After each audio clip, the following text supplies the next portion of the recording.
Morning बच्चों, आज हम पढ़ेंगे एक प्रमेय जो एक उदाहरण के रूप में आपको बुक में दे रखा है।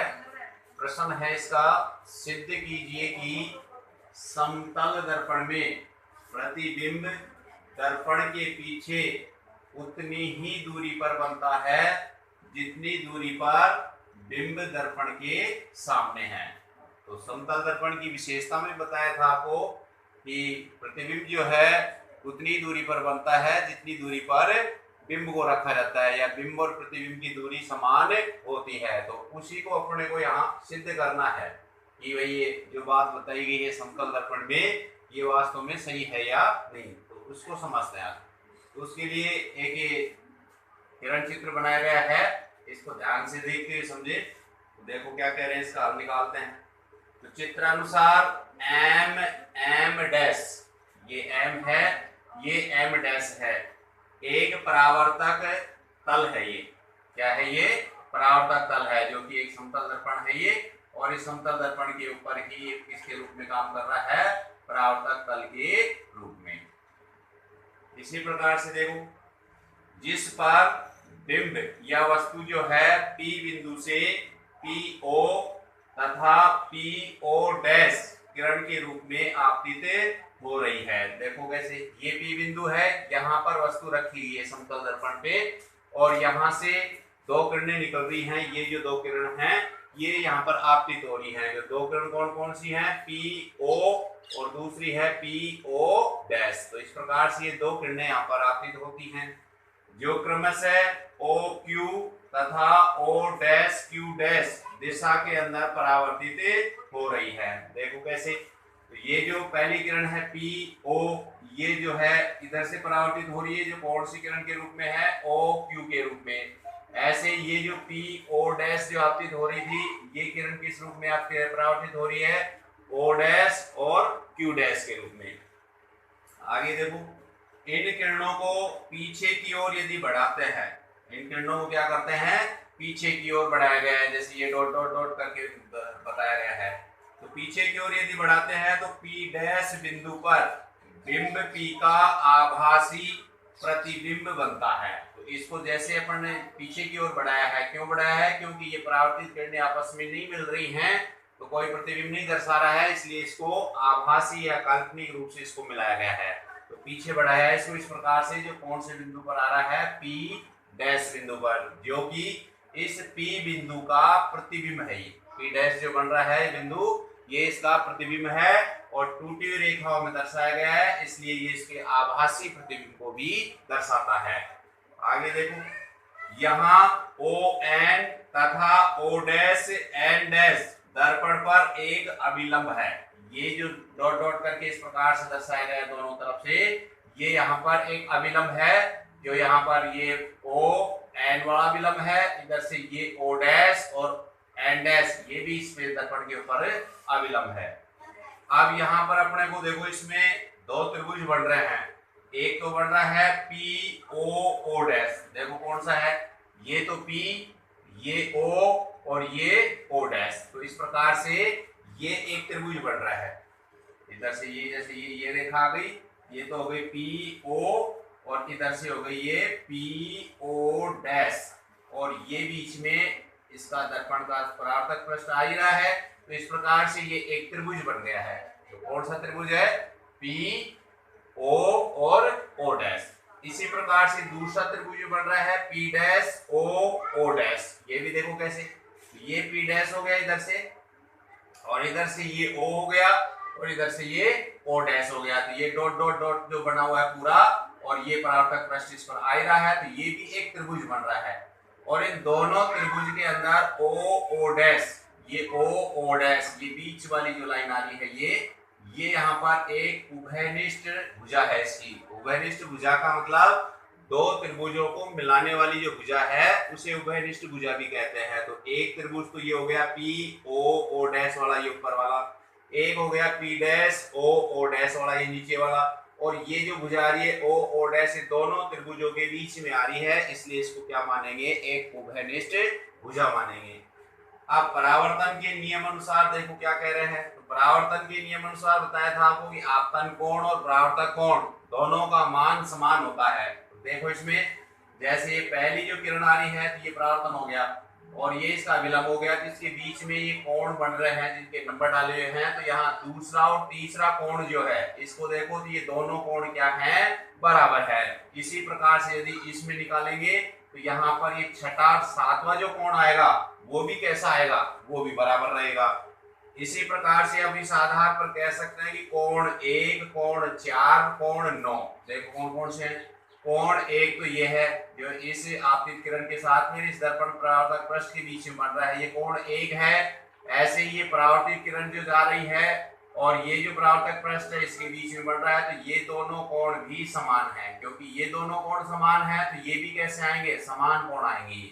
इसी प्रकार से ये जो कोण 9 है ये भी 1 के समान आएगा, क्योंकि ये जितना कोण ये बन रहा है उतना ही कोण ये नीचे भी आएगा। सरल रेखा पर ये जो कोण बन रहे हैं ये दोनों बराबर आएंगे। तो इस प्रकार से कह सकते हैं कि कोण 1, कोण 4 और कोण 9, जिसमें कोण 1 ये है, कोण 4 ये वाला है, कोण 9 ये है, तो ये तीनों भी आपस में क्या होंगे, बराबर होंगे। इसी प्रकार से देखो सरल रेखा पर कोण निकालते हैं इसका पूरा कंप्लीट। तो सरल रेखा पर जो कोण बनता है वो 180 डिग्री का बनता है। ये जैसे सरल रेखा है और यहाँ पर यदि अपन कोण निकालेंगे तो ये कोण कितने का आएगा, 180 डिग्री का कोण होता है सरल रेखा पर। अब अपने को ये कोण निकालना है सरल रेखा पर कितना है, तो ऊपर वाला कोण यदि देखें तो ये जो टोटल कोण आएगा इसका ये वाला, ये कंप्लीट कोण कितना रहेगा इसका ऊपर का ये यहाँ तक सरल रेखा का, ये कोण 1, 2, 3, 4 वाला जो पूरा टोटल कोण है ये 180 डिग्री का होगा। तो इसमें से यदि अपन इसको हटा दें तो ये वाला कोण आ जाएगा आपका 2, 3, 4 वाला, ये टोटल कोण निकालना है इसका, दिया जाएगा 180 में से ये पहले कोण को घटा दो तो ये वाला कोण इसका आ जाएगा। इसी प्रकार से दूसरी साइड का देखो 180 में से 9 नंबर वाला कोण घटाना है अपने को, तो ये नीचे वाला घटाना है, तो ये कोण आपको घटाएंगे तो कंप्लीट ये कोण आ जाएगा आपका। तो पूरा 180 का है ये कंप्लीट, जिसमें से अपने को क्या करना है, कोण 9 घटा देंगे तो ये जो O बिंदु बना हुआ है इसका कोण यहाँ पर आ जाएगा। तो इस प्रकार से कह सकते हैं कि 180 डिग्री माइनस कोण 1 बराबर 180 डिग्री माइनस कोण 9। तो इस प्रकार से देखा हमने कि सरल रेखा पर जो कोण निकाला 180 डिग्री माइनस कोण 1 और बराबर 180 डिग्री माइनस कोण 9 है। इसी प्रकार से अब कह सकते हैं कि कोण POO डैश, कौन सा कह रहे हैं, कोण POO डैश, ये P हो गया, ये O हो गया और इधर से ये O डैश हो गया। तो ये जो कोण बन रहा है इसका ये कंप्लीट, और इधर से कोण P डैश OO, ये भी देखो ये P डैश, इधर से ये O और ये O डैश, तो ये जो कोण बन रहा है O वाला, ये बीच में जो आएगा इस कोण की बात हो रही है यहाँ पर। ऐसे इसमें ये कोण, ये दोनों कोण कैसे आएंगे, समान आएंगे। या ये भी कह सकते हैं कि PO डैश O, ये देखो PO डैश और O, अब इस कोण की बात हो रही है, ये कोण जो है 5वां नंबर वाला। ऐसे ही बराबर कोण P dash O dash O, ये P डैश और इधर से ये O डैश और ये O, ये जो कोण है यानी 5वां कोण और 10वां कोण, ये भी क्या होगा, यहाँ पर समान होगा। अतः त्रिभुज POO डैश, ये P ये O डैश, इस त्रिभुज की बात हो रही है। और दूसरा त्रिभुज P डैश O डैश, ये P डैश ये O और ये O डैश, ये त्रिभुज। तो ये दोनों जो त्रिभुज है ये दोनों त्रिभुज क्या है, समरूप है, समान है, क्योंकि कोण समान आ रहे हैं इसलिए ये दोनों समरूप है। इसी आधार पर कह सकते हैं कि PO, ये PO, ये जो आपकी किरण चलती है ये वाली भुजा, ऐसे P डैश O, ये P डैश O, ये जो भुजा है और ये जो भुजा है ये दोनों भी क्या होंगी, बराबर होंगी। इसी प्रकार से कह सकते हैं PO डैश, ये P और ये O डैश, ये वाली जो भुजा है, और इसी प्रकार से P डैश O डैश, ये नीचे वाली भुजा है। तो ये भुजा और ये भुजा भी बराबर है, इधर से ये भुजा और ये भुजा भी बराबर है। इसी प्रकार से त्रिभुज PO डैश M, ये देखिए PO डैश, ये O डैश और M, ये वाला M हो गया। तो ये भी एक त्रिभुज बन रहा है, देखो ये इधर से ये जो बन रहा है, इधर से ऐसे जो आ रहा है ओ डैश तक, ये भी एक त्रिभुज बन रहा है। इसी प्रकार से P dash O dash M, नीचे वाला देखो P डैश O डैश और ये M, ये भी एक त्रिभुज बन रहा है। नीचे वाला ये नीचे जो आ रहा है, ये डॉट डॉट डॉट चल रहा है यहाँ तक O डैश तक, ये भी एक त्रिभुज बन रहा है। इधर से ये भी एक त्रिभुज बन रहा है। तो ये दोनों त्रिभुज में हम देखते हैं कि कोण PO डैश M, ये हो गया P और O डैश और M, ये वाला कोण, ये जो कोण आ रहा है इसका, ये कोण, और इधर से P dash O dash M, ये P डैश, ये O डैश और ये M, ये जो कोण आ रहा है, ये 10वां वाला कोण, यहाँ भी कैसा आएगा, समान आएगा। इसी आधार पर कह सकते हैं कि P O डैश, ये P हो गया, ये O डैश हो गया, ये भुजा जो है, क्योंकि ये त्रिभुज समान आ रहे हैं दोनों, ये ऊपर वाला त्रिभुज बड़ा वाला, इधर से नीचे वाला बड़ा त्रिभुज, इसलिए यहाँ पर ये जो भुजा है इसकी कौन सी, P O डैश, ये P, ये O डैश, और नीचे से P डैश और O डैश, ये भुजा और ये भुजा, ये दोनों भुजा भी क्या होंगी, समान होंगी। इसी प्रकार से त्रिभुज जो बनाया है P O डैश M, ये P O डैश M, ये जो बड़ा त्रिभुज बन रहा है ऊपर वाला, ये नीचे वाला जो बड़ा त्रिभुज बन रहा है, ये दोनों एक दूसरे के सर्वांगसम हैं, क्योंकि इसमें कोण भुजाएं समान चल रही हैं, इसके कारण इसको दोनों त्रिभुज को क्या मानेंगे, सर्वांगसम। और सर्वांगसम होने की वजह से ही PM, ये P और ये M, यहाँ तक की जो बिंब की दूरी है, और नीचे जो P डैश M डैश, ये जो दूरी है, ये दोनों भी क्या आएंगी, समान आएंगी, जिसमें से ये PM वाला जो बिंदु आ रहा है, ये दूरी तो कहलाएगी बिंब की दूरी। कौन सी दूरी है ये, बिंब की दूरी।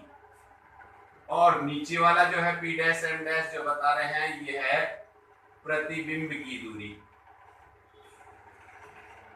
तो इस प्रकार से त्रिभुज की सर्वांग समता के आधार पर कह सकते हैं कि ये जो PM या बिंब की दूरी है, और इधर से P dash M dash M, ये प्रतिबिंब की दूरी है, ये दोनों क्या हैं, बराबर है। जो किस आधार पर कह रहे हैं, त्रिभुज की सर्वांग समता के आधार पर। तो सर्वांग सम है दो त्रिभुज इसमें, ये जो बड़ा वाला त्रिभुज बताया है ये वाला, नीचे से ये बड़ा वाला बताया ये वाला, और इसमें कोण भी समान आ रहे हैं, भुजा भी समान आ रहे हैं।